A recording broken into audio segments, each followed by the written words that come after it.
John Mattasa Jr. aka Pudgy. Born 1952. Supposedly made into the mob in a Father's Day 1988 ceremony along with acting boss Salvatore De Laurentiis and outfit captain Rudy Fratto. The Chicago police claimed that Mattasa was groomed by Joseph Andriacchi, Vincent Solano, and his father's cousin, Michael Glitta.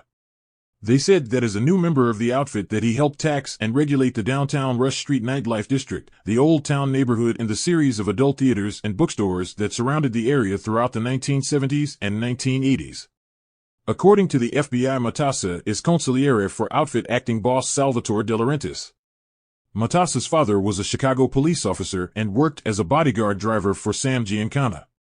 Mattasa was a Chicago policeman from 1945 to 1961.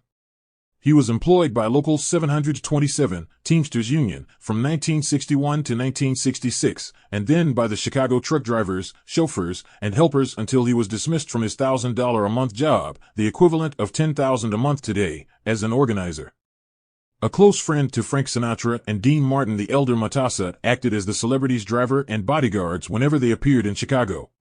In 1968, Mattasa demanded that the Chicago Crime Commission pay him $1.4 million libel because they listed him in a publication with, as he put it, crime syndicate hoodlums and their associates.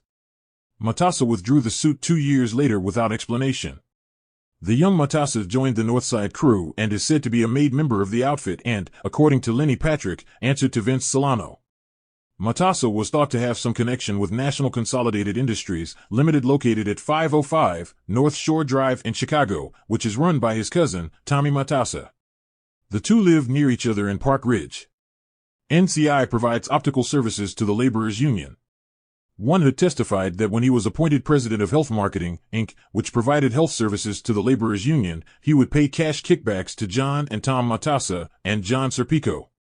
He said that he would write company checks drawn on the NCI account in the amounts of approximately $2, $3, or $5,000, and then other employees of the company would cash the checks and return the cash to him, and he would split the cash with Mattasa and Solano.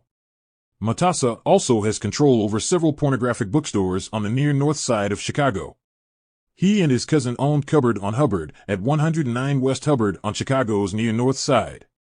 Mattasa was a vice president of the Laborers Union Chicago District Council, Local 2. Mattasa was brought in to replace Vincent DeVarco, the son of Joseph Little Caesar DeVarco, and also the son-in-law of Chicago outfit associate James Caporale, a former Chicago District Council official convicted of looting approximately $2 million from one of the union's affiliated funds. Officially, DeVarco was the recording secretary of the Laborers Local 2. He also claimed to be the local's field representative.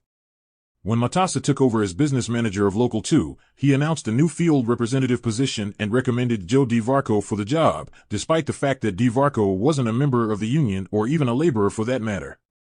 Regardless, DeVarco was hired with the unanimous approval of Local 2's executive board without consideration of other candidates. In February of 1983, DeVarco ordered two mobsters, Jasper Campise and John Gattuso, to kill gambler Ken Ito, but they botched it. The hitmen eventually were found murdered in the trunk of a car, and Ito became a federal informant. In March of 1985, DeVarco was sentenced to 10 years in prison and fined $60,000 after being convicted of operating illegal sports betting parlors on the near north side. In failing health when he entered prison, he died from a combination of chronic heart, kidney, and lung ailments in prison. For years, Mattasa associated with some of the outfit's most notorious figures, including James Marcello. Finally, in the late 1990s, Mattasa was kicked out as president of the Laborers Union Chicago Local over his extensive ties to organized crime, a move Mattasa fought for years, causing one union member to say, "The guy's hanging onto the carpet like a cat." At that point, Mattasa told a union hearing officer in 1997 that organized crime doesn't exist, saying, "I don't believe there is a mob in Chicago." In 2017, Mattasa was charged in a 10-count indictment with putting his wife on the union's payroll in a do-nothing job while lowering his own salary. He then applied for early retirement benefits from the Social Security Administration's old age insurance program, listing his reduced salary to qualify for those benefits, or so the government alleged. Further, the indictment said that Mattasa personally signed his wife's paychecks from the union over a 4-year period and had them deposited into the couple's bank account. Mattasa's name also surfaced during the 2009 trial as part of the Family Secrets affair. Deputy U. Marshal John Ambrose was convicted of leaking sensitive information to a family friend with alleged mob ties, knowing the details would end up in the outfit's hands. Mattasa allegedly acted as a go-between. In 2019, the federal government brought felony charges of embezzlement against Mattasa Jr., who was then 67 years old, on the fraudulent request to qualify for early retirement benefits from the union. He pled guilty and was sentenced to 6 months in federal prison along with an additional 6 months of house arrest and will have to pay $66,000 in restitution to the union and the Social Security Administration. Just before sentencing, Mattasa said, "The only reason I'm here is because my name is Mattasa," to which U.S. District Judge Matthew Kennelly replied, "No, that isn't true.